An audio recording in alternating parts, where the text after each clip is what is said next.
Pandian store serial today episode இந்த மாதிரியான twist இருக்க போதுன்னு பார்க்கலாம். ராஜியை கூட்டிட்டு கதிர் நடந்துட்டு இருக்காங்க. கதிர் நடந்துட்டு இருக்கும் போதே அங்க வந்துட்டு நம்ம ராஜி வந்து ஒரு நிமிஷம் வண்டியை நிறுத்துன்னு சொல்லிட்டு ரொம்பவே பதறி போறாங்க. என்னாச்சு சொல்லிட்டு கேட்டுட்டு இருக்காங்க.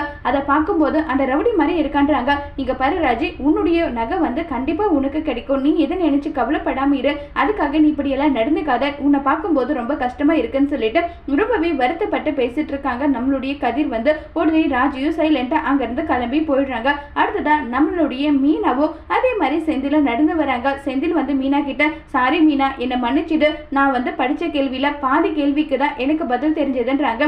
அட்லீஸ்ட் ஒரு அட்டம் தானே நீங்க பண்ணிருக்கீங்க, இன்னொரு அட்டம்ல கண்டிப்பா நீங்க பாஸ் ஆயிடுவீங்க, இதுல போயிட்டு என்ன இருக்குன்னு நல்லா சொல்லிட்டு கிண்டல் பண்ணி கேட்டுட்டு இருக்காங்க. இதை கேட்டதுமே ரொம்பவே பயங்கர ஷாக் ஆகுறாங்க. ரொம்பவே வருத்தப்பட்டு ஷாக் ஆயிட்டு இருக்காங்க. உடனே செந்தில் வந்து உன்ன மாதிரி ஒரு வைஃப் கிடைக்க நான் ரொம்பவே கொடுத்து வச்சிருக்கணும் நல்லா சொல்லி ரொம்பவே ஃபீல் பண்ணி வருத்தப்பட்டு பேசிக்கிட்டே இருக்காங்க.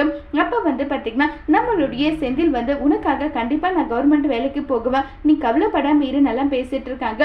அடுத்த ட்ராக்கா வந்து நம்மளுடைய பாண்டியன் கிட்டையும் கோமதி கிட்டையும் வந்து மயிலோட அப்பா அம்மா வந்து மயிலுக்கு தாலி பிரிச்சு கோக்கலாம், வர புதன்கிழமை நாள் நல்லா இருக்கு, அப்ப கோத்துடலான்றாங்க.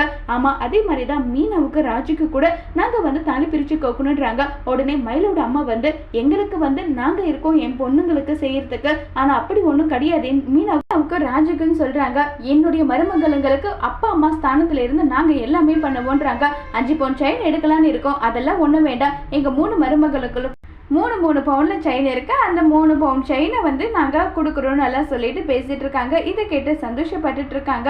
இன்னொரு பக்கம் அங்க ராஜி வந்து பயங்கர கோபத்துல இருக்காங்க. ராஜி கிட்ட வந்து அங்க குமார் போயிட்டு அரசி கிட்ட வம்பு இழுத்துட்டு இருக்காங்க. இதை பார்த்ததும் என்னடா என் வீட்டு பக்கம் எதுக்காகடா பார்த்துட்டு இருக்க, ஒழுங்கு மரியாதை இங்க இருந்து போயிடுடான்னு சொல்லிட்டு ரொம்பவே கோவப்பட்டு வந்து பேசிட்டு இருக்காங்க. இதை கேட்டதும் குமார் வந்து இவன் இப்படி பண்றானே, கண்டிப்பா இவன் இப்படி பண்ணக்கூடிய ஆள் கிடையாது, இப்படி பண்றானா ஏதோ ஒரு விஷயம் இருக்கு, அது என்னன்றதை கண்டுபிடிக்கணும்னு சொல்லிட்டு ராஜி முடிவு பண்றாங்க. குமாரோட திட்டத்தை ராஜி தெரிஞ்சுப்பாங்களா இல்லையங்கிறத வர போற எபிசோட்ல வெயிட் பண்ணி பார்க்கலாம். தேங்க்யூ.